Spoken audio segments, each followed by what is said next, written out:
اور تربوز والا قلعہ یا کاجل منزل اور مولی ہاؤس۔ اسے بے حد ہنسی آئی۔ اس نے سنگھاڑے والی کوٹھی فون کیا تو وہاں چمپا نے ریسیور اٹھایا۔ ہیلو، چمپا نے کہا۔ ہیلو، آداب عرض۔ دیکھیے، میرا نام گوتم ہے، گوتم نلمبر۔ اگر آپ لوگ ابھی وہاں سے کہیں اور تشریف نہ لے جاتے ہوں تو میں حاضر ہوں۔ آپ ضرور تشریف لائیے۔ سنگھاڑے والی کوٹھی میں جب وہ سب لوگ جا کر ندی کے رخ برآمدے میں بیٹھ گئے تو نرملا نے پوچھا، آپ چیلے بناتے ہیں؟ جی نہیں، کبھی کبھی بنا بھی لیتا ہوں۔ گوتم آپ کا تخلص ہے؟ طلعت نے سوال کیا۔ جی نہیں، ماں باپ نے یہی نام رکھا تھا طلعت بیگم۔ میں پھر کہوں گا کہ ابھی آپ اور پڑھیے، اس کے بعد لکھنا شروع کیجیے گا۔ آپ کے علم میں افسوسناک کمی ہے۔ بھیا صاحب نہیں پہنچے؟ کمال نے کہا۔ انہوں نے فون کیا تھا کہ چائے یہیں پئیں گے۔ بھیا صاحب اس وقت، طلعت نے گھڑی دیکھ کر تندہی سے اعلان کیا، رائڈنگ کے لیے گئے ہوئے تھے، اب سوئمنگ سے واپس آتے ہوں گے۔ مجمع اپنی جگہ پر ذرا نادم ہوا۔ خدا کی پناہ، یہ کون صاحب ہیں؟ کوئی فلم سٹار ہیں، اشوک کمار وغیرہ؟ گوتم نے سوال کیا۔ تعلق داران اودھ کے متعلق میری معلومات بہت محدود ہیں۔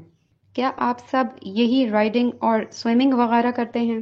میں دراصل سب مڈل کلاس لوگوں کی طرح طبقہ عمرہ پر عاشق ہوں۔ جنگ سے پہلے ولایت گیا تھا اپنے بابا کے ہمراہ، تو برٹش لارڈوں کو دیکھنے کی تمنا میں گھوما گھوما پھرتا تھا۔ جہاں دور سے کوئی لارڈ نظر آیا اور میں لپکا اس کی طرف۔ بعد میں معلوم ہوا کہ وہاں کے انڈرٹیکر بھی وہی لارڈوں والا لباس پہنتے ہیں۔ ہم لوگ بھی انڈرٹیکرز ہیں، کمال نے کہا۔ اور ماضی کی قبروں کے مجاور، ہری شنکر نے اضافہ کیا۔ لیکن تمہیں ہم کو پسند کرنا پڑے گا، کمال نے دوبارہ کہا، کیونکہ ہم لوگ اپنی دلکشی کے سہارے پر ہی زندہ ہیں۔ میں تم کو ضرور پسند کروں گا، میرے دل میں بڑی وسعت ہے، اس نے بڑی تمکنت سے جواب دیا۔ چمپا اب گروہ میں شامل تھی، اس نے گروہ کے قوانین سے سمجھوتا کر لیا تھا۔ گروہ بہرحال ہمدرد تھا۔ اب چمپا، تہمینہ، نرملا اور طلعت عموماً اکٹھے وقت گزارتی۔ ایک روز تہمینہ نے چمپا سے کہا، سنو، آؤ ایڈلٹ سطح پر اسی مسئلے کو دیکھیں۔ بھیا صاحب دسمبر میں مدراس سے آ رہے ہیں، اس سال تم ایم اے کر لو گی۔ روحانی طور پر اس قدر مہم پسند اور دلاور بننے کا ارادہ ترک کر کے ان سے شادی کر لو۔ بکو مت۔ بکنے کا اس میں کیا سوال ہے؟ تم خود ہی نہ کر لو ان سے شادی۔ میں تمہاری پرچھائی بن کر زندہ نہیں رہنا چاہتی۔ پھر کچھ دیر بعد بولی، علاوہ ازیں بھیا صاحب ہی زندگی کا نصب العین نہیں ہونا چاہیے۔ مرد اس لائق ہی نہیں کہ انہیں اتنا آسمان پر چڑھایا جائے۔ ظاہر ہے زندگی کا نصب العین پارٹی ہے، کہو ہاں۔ ہاں، چمپا نے ذرا توقف کے بعد جواب دیا۔ طلعت دوسرے کمرے میں بیٹھی تھی، یہ مکالمہ اس کے کانوں میں پڑا تو وہ بہت خوش ہوئی۔ خدا کا شکر ہے ان دونوں کی سمجھ میں بات آ گئی، اس نے نرملا سے فون پر کہا۔ نرملا نے بھی خدا کا شکر ادا کیا۔ لیکن بھیا صاحب دسمبر میں لکھنؤ آئے اور چمپا کے سارے نئے نظریے پھر ہوا ہو گئے۔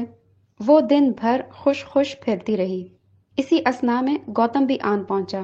اس کو زراعت کے محکمے میں ایک بہت عمدہ ملازمت مل گئی، اور لوگوں نے کہا کہ اپنے باپ کی بڑی حیثیت کی وجہ سے دیکھو کیسے ترنت ہی اسے نوکری مل گئی۔ بڑا کمیونسٹ بنا پھرتا تھا۔ یہ زمانہ جو ان لوگوں نے اکٹھے گزارا، ان سب کی زندگیوں کا بہترین دور تھا، ایسا دور جو ایک بار چلا جائے تو پھر کبھی واپس نہیں آتا۔ پروفیسر بینرجی بین الاقوامی شہرت کے مالک ماہر اقتصادیات تھے۔ ان کی کوٹھی پر بھی بڑی اداسی چھائی رہتی اور مکمل سکون۔ ان کا گھر سچ مچ علم کا مسکن تھا، پرامن، خوبصورت اور خاموش۔ دوپہر کو اکثر لڑکے اور لڑکیاں سائیکلیں لیے ان کے گھر پہنچتے۔ پروفیسر ان کو سنبل کے درخت کے نیچے کرسی بچھائے بیٹھے نظر آتے یا اندر چائے کی میز پر بیٹھے ہوتے۔ پروفیسر کے یہاں کی مجلسوں میں گوتم خاص اہمیت حاصل کر چکا تھا، اس کے بغیر اب محفل مکمل نہ سمجھی جاتی۔ جاڑوں میں لان پر دھوپ میں اور گرمیوں میں درختوں کے نیچے بیٹھ کر گھنٹوں باتیں ہوتی، مذہب، فلسفہ، سیاست، عمرانیات، آرٹ، ادب، وہم کی دنیا وسیع تھی، بڑی پرکشش، بڑی تکلیف دہ اور انتہائی پرخطر۔ پروفیسر، ایک دن چمپا نے پوچھا، ذہن اور جذبات کی اس کشمکش سے کس طرح نجات ملے گی؟ چاروں اور یہ سائے پھیلے ہیں، جس طرح جنگل میں جھکڑ چلتا ہے تو درختوں کے سائے آپس میں گتھم گتھا ہو جاتے ہیں، یہ کشمکش ہر سطح پہ جاری ہے۔ قومیں، حکومتیں، انسان، فرقے، ہر طرف یہ سب ایک دوسرے سے الجھے ہوئے ہیں۔ میرے آس پاس چاروں کھونٹ خوف کی عملداری ہے اور بے اطمینانی، نفرت، کھچاؤ، دہشت، وفاداریوں کی کشمکش۔ جب میں بنارس میں پڑھتی تھی، میں نے دو قوموں کے نظریے پر کبھی غور نہیں کیا۔ کاشی کی گلیاں اور شیوالے اور گھاٹ میرے بھی اتنے ہی تھے جتنے میری دوست لیلا بھارگوا کے۔ پھر یہ کیا ہوا کہ جب میں بڑی ہوئی تو مجھے پتا چلا کہ ان شوالوں پر میرا کوئی حق نہیں، کیونکہ میں ماتھے پر بندی نہیں لگاتی اور کپڑیشور کی آرتی اتارنے کے بجائے میری اماں نماز پڑھتی ہیں، لہٰذا میری تہذیب دوسری ہے، میری وفاداریاں دوسری ہیں۔ میں نے بسنت کالج میں ترنگے کے نیچے کھڑے ہو کر جب بھی بھجن گایا تو مجھے وہاں پر اکثر ایسا محسوس ہوا کہ مجھے اس ترنگے کے سائے میں اجنبی سمجھا جاتا ہے۔ میں تو اسی ملک کی باسی ہوں، اپنے لیے دوسرا ملک کہاں سے لاؤں؟ ہجرت کا فلسفہ میری سمجھ میں نہیں آیا۔ یہودیوں کو دیکھو کہ ان کا کوئی وطن نہیں ہے، وفاداریوں کی کشمکش کا سامنا کرتے ان کو ہزاروں سال بیت گئے۔ وہ جرمن ہوں تب بھی یہودی ہیں، امریکن ہوں تب بھی۔ جب یورپ میں جنگ چھڑی، ایک نیا مسئلہ میرے سامنے آیا۔ غاصب قومیں ایک ملک کے باشندوں کو نکال باہر کرتی ہیں اور وہ لوگ سیاسی پناہ گزینوں میں تبدیل ہو جاتے ہیں اور دنیا بھر میں بھٹکتے پھرتے ہیں۔ تب مسلم سیاست میں ایک نئی آواز سنائی دی۔ میں نے دیکھا کہ میرے ہم مذہب مسلمان بخوشی اور بڑے ارمان کے ساتھ ترک وطن پہ آمادہ ہیں اور ایک نیا ملک بسانا چاہ رہے ہیں۔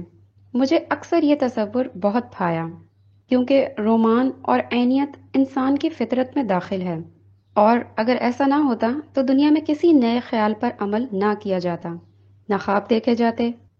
مگر اس خواب کا دوسروں کے خوابوں سے تصادم ہو گیا۔ کشمکش اور تصادم کا مجھے پھر سامنا کرنا پڑا۔ امن اور جنگ کا مسئلہ بہت کٹھن ہے۔ میں نے ٹولسٹائے پڑھا اور گاندھی اور بہت سے اور لوگوں کو، لیکن اس کے کیا معنی ہیں؟ وفاداریوں کے معنی طے کرنے والا کون ہے؟ سیاست میں مہاتما گاندھی کی روحانیت کا کہاں تک دخل ہونا چاہیے اور قائد اعظم جناح کے اسلام کا کہاں تک؟ مجھے معلوم ہے کہ فرقہ پرستی ہلاکت خیز ہے، ایک دفعہ ہم بچھڑے تو کبھی نہیں مل سکیں گے، مگر میرے کچھ ساتھی کہتے ہیں کہ ہم کبھی ایک نہیں تھے، یہ سب کانگریس کا فراڈ ہے، وہ مسلمانوں کو غلام بنانا چاہتی ہے۔ تم نے کبھی غور کیا؟ پروفیسر نے دھیمی آواز میں کہا، تم ہسٹری کی طالب علم ہو، کہ ہندوؤں سے پہلے اس ملک میں ہندو مسلمان فساد نہیں ہوتے تھے، جنگیں ہوتی تھیں مگر وہ سیاسی تھیں۔ ہندو حکمرانوں کی فوج میں مسلمان جرنیل اور سپاہی ہوتے تھے، مسلمانوں کی طرف سے ہندو لڑتے تھے، سیاسی گروہ بندیاں تھیں۔ پھر انگریزوں نے دنیا پر یہ نیا نظریہ آشکار کیا کہ اس ملک میں ہزاروں زبانیں بولی جاتی ہیں، ہزاروں قومیں بستی ہیں، ہندو مسلمان ایک دوسرے سے متنفر ہیں۔ یہ ملک ایک ملک نہیں ہے، محض جغرافیہ کی ایک اصطلاح ہے۔ ان کی لکھی ہوئی تاریخ کی کتابوں کے ذریعے نفرت کا بیج بویا گیا۔ مثلاً ایک کرنل ٹاڈ کی تاریخ راجستھان ہی دیکھ لو، یا 19ویں صدی کے سفر نامے۔ لیکن تم کو 1897 یاد ہے، جب اسی لکھنؤ میں ہندو امرا اور رعایا نے برچیز قدر کی حکومت کو، جو بہرحال مسلمان حکومت تھی، بچانے کے لیے اپنی جانیں لڑا دیں۔ مگر ہمارا موجودہ مذہبی جنون، مذہب آپ کے نزدیک بیکار ہے؟ آپ تو خود بڑے پکے وشنو ہیں۔ وشنو بھکتی کا مذہب ہے، اس کی بنیاد خالص محبت ہے۔ پروفیسر، ہر مذہب کی بنیاد خالص محبت ہے، یہ کوئی بات نہ ہوئی۔ ہاں، لیکن اصل چیز یہ ہے کہ میں دوسرے مذہب کو حقیر نہ سمجھوں۔ اب ہر ایک تو آپ کی طرح صوفی نہیں ہو سکتا۔ تم بڑی تلخ باتیں کرنے لگی ہو، ایسا نہ کرو۔ پروفیسر، یہاں چاروں طرف تلخی ہے اور نفرت، میں کیا کر سکتی ہوں؟ کل رات میں وہاں بھی تحریک کا تذکرہ پڑھ رہی تھی، اس میں وہ لوگ شامل تھے جن کو مذہبی دیوانے کہا جاتا ہے، مگر اپنے نقطۂ نظر سے وہ حق بجانب تھے۔ وہ اسلام کی تجدید کرنا چاہتے تھے۔ ان کے نزدیک دنیا دو فرقوں میں بٹی تھی، کفر اور اسلام۔ انہوں نے کفر کے خلاف جہاد کیا۔ آخر کون یہ بتانے جائے گا کہ دوسرا انسان حق بجانب ہے یا نہیں؟ سب اپنے اپنے نقطہ نظر سے حق بجانب ہوتے ہیں۔ ہمارا اور تاریخ کا آخر آپس میں کیا رشتہ ہے اور کیا ہونا چاہیے؟ ہم مسلسل جرم اور سزا کے مسئلے کا سامنا کرتے رہتے ہیں۔ ماضی کی پراشچت ہم کو کرنا پڑتی ہے۔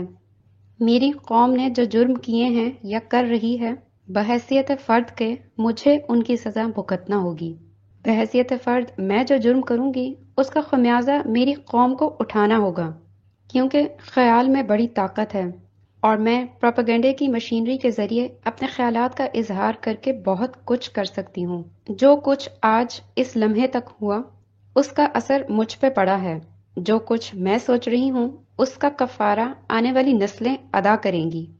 میری وجہ سے یا دنیا تباہ ہوگی یا پرمسرت۔ تاریخ میں نفرت اور تعصب کے مسائل پر میں جتنا غور کرتی ہوں اتنی ہی مجھے وحشت ہوتی ہے۔ اب کمال قریب آ کر گھاس پہ بیٹھ گیا۔ لان میں لڑکیوں اور لڑکوں کے گروپ مختلف ٹولیوں میں بکھرے ہوئے تھے۔ اصل بات یہ ہے چمپا باجی کہ مسلمان قوم کی سائیکالوجی عجیب و غریب ہے۔ تم کو کبھی اس سرزمین سے محبت نہیں ہوئی۔ چھوٹتے ہی میرے مولا بلا لو مدینے مجھے کا نعرہ تم نے لگایا۔ رہی 1000 برس یہاں، تہذیبی اور روحانی ناطہ جوڑے رکھا عرب اور عجم سے، پھر مجھے مہاسبھائی بنا رہی ہو۔ واہ بھائی واہ! کیا یہ واقعہ نہیں کہ قومی جدوجہد میں ہر جگہ مسلمانوں نے بھاجی ماری ہے اور فوراً غیر ملکی عناصر سے جا ملے؟ اس نے ٹہلتے ٹہلتے رک کر جوش سے کہنا شروع کیا، کیا واقعہ نہیں ہے کہ 37 میں جب کانگریس گورنمنٹ نے صوبے میں شراب پر پابندی لگائی تو مسلمانوں نے فوراً اس کے خلاف ایجیٹیشن کیا کہ ان کے مذہب میں شراب پہلے ہی حرام ہے، لہٰذا ان کے اوپر یہ قانون عائد نہیں ہوتا۔ انہیں اس مسئلے سے کوئی دلچسپی نہیں۔ کیا تم اس کی تردید کرو گی کہ جب لیگ نے یوم نجات منایا تو راجندر بابو نے کہا، لیگ نے جو الزامات، کیا کانگریس حکومت نے مسلمانوں پر ظلم نہیں توڑے؟ چمپا نے بات کاٹی۔ یہی عرض کر رہا ہوں، راجندر بابو نے کہا کہ لیگ نے جو الزامات کانگریس حکومت پر لگائے وہ فیڈرل کورٹ کے سامنے انکوائری اور فیصلے کے لیے رکھے جائیں۔ لیگ نے یہ بھی نامنظور کر دیا اور کہا کہ یہ معاملہ رائل کمیشن کے سامنے البتہ پیش کیا جا سکتا ہے۔ اس پر برطانوی حکومت تیار نہیں ہوئی۔ ہاں، کیونکہ برطانوی گورنروں کو تم لوگوں نے پہلے ہی اپنے طرف ملا لیا تھا۔ تمہارا خیال ہے کہ برطانوی گورنر وفادار مسلمانوں کو چھوڑ کر کانگریس کا طرفدار ہو گیا تھا؟ ہوش کے ناخن لو چمپا باجی۔ 35 کے ایکٹ کے ذریعے ان کو اقلیتوں کے تحفظ کے مخصوص اختیارات دے دیے گئے تھے۔ چنانچہ یہ تو مانتے ہو کہ اقلیتوں کا مسئلہ ہندوستان میں موجود ہے؟ یقیناً کمال نے گلا صاف کیا، لیکن یہاں روس کی طرح ملٹی نیشنل اسٹیٹ بن سکتی ہے۔ یہی تو مصیبت ہے کہ تمہارے ساتھ جو بات کرو تان جا کے ماسکو پہ ٹوٹے گی، چمپا نے کہا، اور آپ کی تان جا کے مکہ مدینہ پہ ٹوٹتی ہے۔ ایٹم کے عہد میں قرون وسطیٰ کے مذہبی تصورات لیے پھرتی ہو۔ دیکھو، تم پنڈت نہرو کی کہی ہوئی باتیں نہ دہرایا کرو۔ کیوں نہ دہراؤں؟ چمپا باجی، ساری بات یہ ہے کہ مسلمان سماجی طور پر پسماندہ ہے اور مذہب اس کے لیے ایک بہت واضح تصور ہے، انتہائی شخصی اور ذاتی۔ ہندو کے یہاں مذہب ایک سماجی نظام ہے، ہزاروں لاکھوں دیوتا ہیں، وہ جن کو چاہے مانے جن کو چاہے رد کرے۔ ایک مخصوص قسم کی تنگ نظری ہے، ایک مخصوص قسم کی آزاد خیالی۔ پھر اس کے انٹیلیجنسیا نے سائنٹیفک ہونا سب سے پہلے سیکھا۔ وہ مذہب کے بارے میں جذباتی نہیں، اس کا ذہن انتہائی ریشہ دوانی اور جوڑ توڑ کا ماہر ہے، حساب کتاب، جمع تفریق۔ ظاہر ہے مسلمانوں کے مقابلے میں وہ کہیں زیادہ چالاک ہے۔ مسلمان بیچارہ خدا رسول کا عاشق، بات بات پر ہجرت پر تیار۔ ترکی میں کسی کو چھینک آئی، آپ بھاگے چلے جا رہے ہیں۔ افغانستان میں کسی کے پیر میں کانٹا چبھا، یہ بیکل ہو گئے۔ ہندی ہو کر بھی ہند کا نہ ہوا۔ مگر مصیبت یہ ہے کہ یہاں اجمیری بھی آبی ہیں اور محبوب الہی بھی۔ یہاں تاج محل پر بھی بھائی کو بہت ناز ہے کہ ہمارے بادشاہوں نے بنایا تھا، مگر اس اسلامی بین الاقوامیت کے چکر نے اسے کہیں کا نہ رکھا۔ کمال نے کہا، مسلمانوں کی ساری تاریخ اٹھا کر دیکھ لو، ہمیشہ ملک گیری اور ذاتی اقتدار کے لیے آپس میں لڑے۔ شان و شوکت اور امپیریلزم کی جس قدر شائق یہ قوم ہے، میں نے آج تک کہیں نہیں دیکھی۔ بنو امیہ، بنو عباس، ایران کی حکومتیں، عثمانی، ترک، ہندوستانی، مغل، افغان، عرب، مصری، سب نے آپس میں کیا کیا خون ریز جنگیں کی ہیں۔ اس وقت ان کا اسلام کہاں گیا تھا؟ مارو، اسلام اسلام کی رٹ لگا رکھی ہے۔ لیکن خلفائے راشدین کا زمانہ؟ چمپا باجی کیوں زخموں پر نمک چھڑکتی ہو؟ رسول خدا صلی اللہ علیہ وآلہ وسلم کی آنکھیں بند ہوتے ہی تو تمہاری ملت بیضا نے خانہ جنگی شروع کر دی۔ جنگ جمل بھول گئیں؟ آج تک وہ زخم ہرے ہیں۔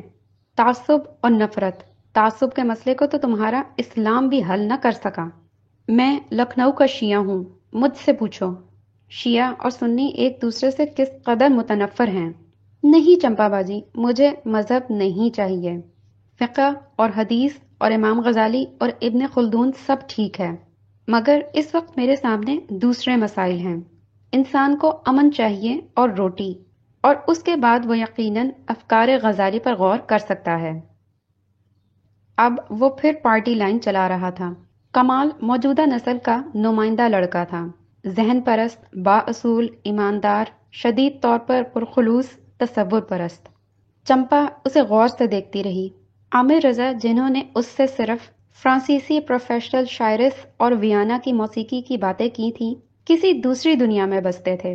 کمال اور گوتم اور ہری شنکر، یہ لوگ ان سے کس قدر مختلف اور بلند تھے۔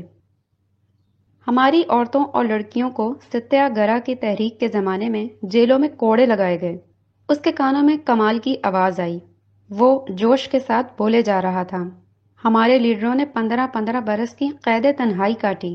تم جو جیل جانے والوں کا مذاق اڑاتی ہو، ذرا سوچو، زندگی اور آزادی کسے عزیز نہیں؟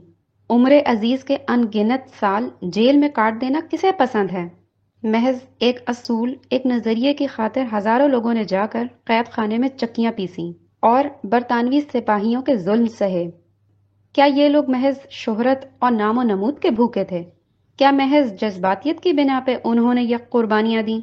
سیاسی جدوجہد بہت بڑی چیز ہے، اس کا مذاق نہ اڑانا۔ اس کی آگ میں تپ کر جو لوگ نکلتے ہیں وہ کندن کی مانند ہیں۔ جو لوگ آپ کی طرح آرام کرسیوں پر بیٹھ کر ان پر ہنستے ہیں اور پھر بھی قوم کی ہمدردی کا دعویٰ کرتے ہیں، وقت آنے پر خود ہی معلوم ہو جائے گا کہ کون کتنے پانی میں ہے۔ گھٹیا لوگ اور بڑے انسان آپ ہی الگ الگ راستوں پر چلے جائیں گے۔ کن کن مصائب کا ان سب نے سامنا کیا، مگر اب بجائے اس کے کہ متحد ہو کر ہم ایک عظیم طاقت بنتے، ہم انگریزوں کے ہاتھوں کٹ پتلی بنے ہوئے ہیں۔ کمال کا چہرہ غصے سے تمتما اٹھا۔ تم بڑے پکے نیشنلسٹ ہو کمال؟ چمپا نے خائف ہو کر پوچھا۔ ہاں، ہر ایماندار اور ضمیر پرست انسان نیشنلسٹ ہوگا۔ کیا وجہ ہے کہ ملک کے اکثر مسلمان انٹلیکچوئل قوم پرست ہیں؟ کیا وہ سب ضمیر فروش ہیں؟ کانگریس نے ان کو رشوت دے رکھی ہے؟ خدا کے غضب سے ڈرو چمپا باجی، ڈرو۔ اور ایک اور بات، اس نے ٹہلتے ٹہلتے رک کر کہا، تمہارے نزدیک سیاست صرف شہروں کی سیاست ہے؟ تم دیہات سے واقف نہیں؟ شہروں میں رجت پسند سرمایہ دار ہیں جو اپنا نظام قائم کرنے کے لیے فرقہ وارانہ سیاست کو اچھال رہے ہیں۔ تم کبھی کسی گاؤں میں گئی ہو؟ اگر مادھو پور کی ہندو لڑکی بیاہ کر کرن گنج جائے تو مادھو پور کا مسلمان کسان کبھی کرن گنج میں پانی نہیں پیے گا، کیونکہ وہ اس کی بیٹی کی سسرال ہے۔ یہ انسانیت کی اقدار ہیں چمپا باجی، جو مذہب اور سیاست سے بلند تر ہیں۔ کمال کہتا رہا، ہماری ساری سیاست کا اصل بنیاد مراعات حاصل کرنے کا مقابلہ تھا۔ مسلمانوں کو اتنی ملازمتیں ملنی چاہیے، سکھوں کو اتنی، ہندوؤں کو اتنی۔ مڈل کلاس سیاست۔ مجھے بتاؤ، مسلمانوں کی 8 کروڑ آبادی میں مڈل کلاس اور یونیورسٹی کے تعلیم یافتہ کتنے ہیں، اور کسان اور کاریگروں کا تناسب کیا ہے؟ اوفو، چمپا نے آنکھوں پر ہاتھ رکھ لیے۔ وہی کمیونسٹ پارٹی کے گھسے پٹے دلائل۔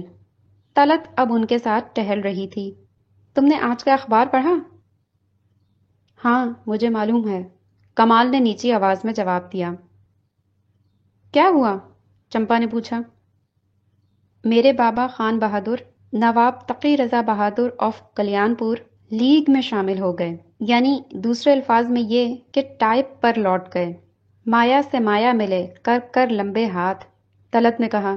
تلسی داس قریب کی، کوئی نہ پوچھے جات۔ بابا سمجھتے ہیں کانگریس تعلقہ داروں کو ختم کرنے کے در پہ ہے۔ کانگریس حکومت بنتے ہی پھر وہی کھڑاک شروع ہو جائے گا، زرعی اصلاحات اور یہ اور وہ۔ انہیں نیشنلزم سے کیا دلچسپی ہو سکتی ہے؟ فیوڈل اقدار کے آخری رکھوالے ہیں، مجھے ان سے پوری ہمدردی ہے۔ میں اپنے والد کا نقطۂ نظر خوب سمجھتا ہوں، میں گھر جا کر ان سے بحث نہیں کروں گا، مگر مجھے صرف اس کا افسوس ہے کہ اس سرزمین میں ان کی جڑیں اتنی گہری ہیں کہ وہ ترک وطن کر کے سندھ اور بلوچستان کو اپنا ملک کیسے سمجھیں گے۔ بابا بوڑھے آدمی ہیں، ان کو اس وقت دل شکستہ نہیں دیکھنا چاہتا، مگر اس وقت تیر کمان سے نکل چکا ہوگا۔ کمال، وطنیت اتنی بڑی چیز نہیں، تصور اصل چیز ہے۔ اگر وہ سمجھتے ہیں کہ پاکستان ہی میں مسلمانوں کی بقا ہے تو تم اعتراض کرنے والے کون ہو؟ کیا تم آزادی افکار کے قائل نہیں؟ چمپا نے جواب دیا۔ وطن کو پرانے کوٹ کی طرح اتار کر نہیں پھینکا جا سکتا، طلعت نے غصے سے کہا۔ کیا وطن ہے یار، بکواس، مسلمان کا وطن سارا جہاں ہے، چمپا نے کہا۔ طلعت اسے غور سے دیکھتی رہی۔ بجیا آئیے، اس نے کہا، پروفیسر چائے کے لیے بلا رہے ہیں۔ پروفیسر کے قریب ہی گھاس پہ گوتم بیٹھا تھا۔ اس نے اٹھ کر چمپا کو نمستے کیا۔ چمپا باجی مسلم لیگی ہو گئی ہیں، بڑی بھاری۔ آج لیگ کی طرف سے ایک بیان چھپا ہے کہ ہندوؤں کا سوشل بائیکاٹ کر دیا جائے، لہٰذا کل سے وہ ہماری محفلوں میں نہیں آئیں گی، کمال نے تلخی سے کہا۔ شام کی نیلگوں روشنی میں وہ درختوں کے کمکموں کے نیچے بیٹھے رہے۔ فضا کا غم گہرا ہوتا گیا۔ چمپا بنارس روانہ ہو گئی۔ درگا پوجا اور رام لیلا کا ہنگامہ شروع ہو چکا تھا۔ اس نے اپنے شہر پر نظر ڈالی۔ اپنے محلے میں پہنچ کر اسے دور سے اپنے گھر کا چھوٹا سا پھاٹک دکھائی دیا۔ گلابی جاڑوں کی رات تھی، اس کے مکان میں روشنی ہو رہی تھی، جس طرح اندھیرے سمندر میں جہاز روشن ہوتا ہے۔ وہ اندر پہنچی۔ ایک رشتے کی بہن کی شادی کا ہنگامہ تھا، چوطرفہ غل مچا تھا۔ دالائی میں روئی کے پردے چھٹے تھے۔ اندر تخت پہ مراسنیں چڑھی بیٹھی تھی۔ وہ جا کر ایک نیم تاریک صحنچی میں کھڑے پلنگ پر لیٹ گئی، جس کی پائنتی کسی مہمان بیوی کا بچہ دلائی میں لپٹا بے خبر سو رہا تھا۔ گھر، گھر، اپنا گھر۔ پھر رات کا سناٹا چھایا اور ایک بیل گاڑی کھڑکی کے نیچے سڑک پر چرخ چوں کرتی گزری۔ اس کے پہیوں سے عجیب سما خراش آواز نکل رہی تھی۔ دفعتاً اس کا دل دھڑکنے لگا۔ کیا ہو گیا؟ کیا ہونے والا ہے؟ اور اس کے منطقی وجود نے اسے سمجھایا، کچھ نہیں، سب ٹھیک ہو جائے گا، اب ایسا بھی اندھیر نہیں مچا ہے۔ مگر کمال کی انالیسس تو یہ ہے۔ کمال کو گولی مارو، کیا اسی کی انالیسس صحیح ترین ہے؟ اور یہ کمیونسٹ کیا کہتے ہیں؟ ان کی بھلی چلائی۔ سوچتے سوچتے گوتم کا فلسفہ، کمال کا جوش و خروش، طلعت کی تیز رفتاری، تہمینہ کی پرسکون شخصیت، سب ایک ایک کر کے اس کے ذہن میں آئیں۔ اور وہ خود کون تھی؟ کیا تھی؟ اس کو لوگ کیا سمجھتے تھے؟ گوتم اس کو کیا سمجھتا تھا؟ گوتم کی رائے اس قدر عزیز کیوں ہے؟ جہنم میں گیا وہ۔ اور عامر رضا؟ عامر رضا۔ صبح کو وہ دن چڑھے تک سوتی رہی۔ دن گزرتے گئے۔ سروپ نکھا کی ناک کٹی، راون جلا، بھرت ملاپ ہوا۔ دبلے پتلے لڑکے منہ پہ سیروں غازہ اور سفیدہ پوتے، پنی کے نقلی تاج پہنے، لام اور لکشمن بنے بڑی تمکنت کے ساتھ تخت رواں پہ سوار ہوئے۔ چھٹیاں ختم ہونے پر وہ لکھنؤ واپس آ گئی۔ زندگی جاری رہی۔ یہ سب دماغ کا دھوکہ تھا، نظر کا فریب، ذہن کا بہلاوا۔ کسی چیز کے کوئی معنی نہیں تھے، صرف ذاتی مسرت اصل چیز تھی۔ جہاں ملے، جس قیمت پہ ملے، ذاتی مسرت حاصل کرو۔ تمہارے اصول، تمہاری جیل یاترائیں، تمہاری کانگریس، تمہاری مسلم لیگ، سب بکواس ہے۔ تم لوگ جو انسانیت کی قسمت کا فیصلہ کروانے چلے ہو، مارا ماری میں انسانوں کا من و خون بہہ گیا۔ نہیں، مجھے صرف ذاتی مسرت چاہیے، گھر، سکون، بچے، شوہر کی محبت۔ تم کیا افسوس ناک باتیں سوچ رہی ہو چمپا بیگم؟ شرم کرو، شرم کرو۔ اس کے منطقی وجود نے جو کھڑکی میں ٹانگیں لٹکائے بیٹھا تھا پلٹ کے اس سے کہا، شرم کرو شرم۔ فضاؤں میں آواز باز گشت کی گونجی۔